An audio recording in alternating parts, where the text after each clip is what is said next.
Foi defenestrado o ministro da Saúde, Luiz Henrique Mandetta. Após longo enfrentamento político, o ministro caiu e prevaleceu a vaidade do senhor presidente da República, que não gosta e não quer perder o protagonismo do cenário nacional e internacional. Internacional mesmo ficou o ministro Mandetta, que foi um comunicador da saúde nessa pandemia, e sua transparência e diálogo franco fez surgir um estadista que fala a linguagem do povo, aliás, que qualquer um entende. O século XXI começa com grandes mudanças em todos os setores da vida, e as vaidades, o ego, a necessidade de ser o tal já não tem mais lugar nas sociedades que começam a brotar. É preciso desapegar do mando e pensar na essência que deu origem à atividade democrática e o significado desse exercício puro de responsabilidade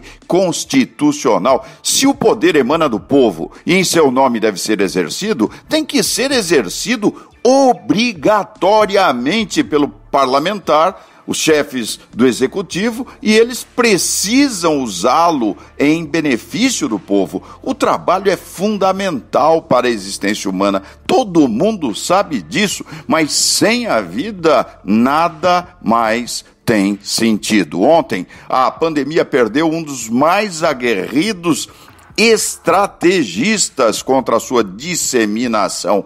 Mandetta foi, mas deixou um exemplo a ser seguido. O Dr. Nelson Teich é seu sucessor e deve manter o isolamento para o bem de todos, apesar da insistência de Bolsonaro em flexibilizá-lo mesmo antes do pico da doença.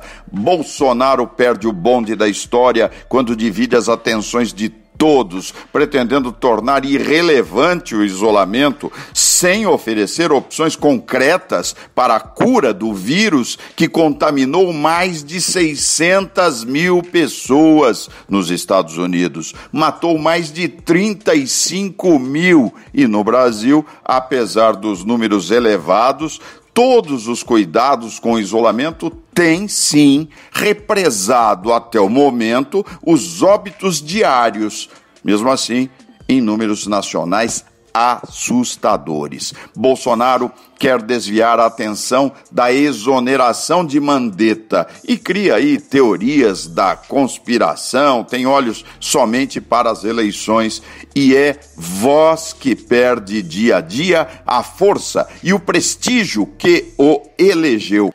A economia nacional, segundo técnicos do Tesouro, vai entrar num longo período recessivo. O valor da moeda no mundo inteiro sofrerá com os impactos da pandemia, as relações comerciais, a produção industrial, o agronegócio e toda a relação internacional de importação e exportação deverá se readaptar às novas regras impostas pela pandemia. Bolsonaro perde também a oportunidade histórica de se transformar no grande estadista desse século pela sua insistência em abrir o comércio, enfim, por subestimar o coronavírus.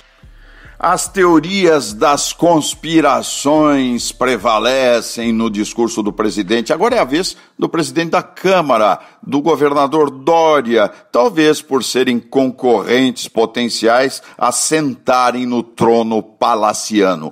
Quando a pandemia enfraquecer, acabar, pois nada nessa vida terrena é eterno, é que veremos quem é que estava certo, quem é que agiu corretamente, quem é que verdadeiramente ficou do lado do povo. E mais do que isso, quem realmente se entregou de corpo e alma às verdadeiras necessidades das pessoas, dentre elas a principal necessidade, a de mantê-las vivas. Meu respeito e admiração ao ex-ministro Mandetta e votos de sucesso ao novo ministro da Saúde, Nelson Teich. Continue isolado, mas junto com o povo brasileiro, para que prevaleça o Estado democrático de direito, com fé inabalável nas bênçãos de Deus, para que saiamos desta crise o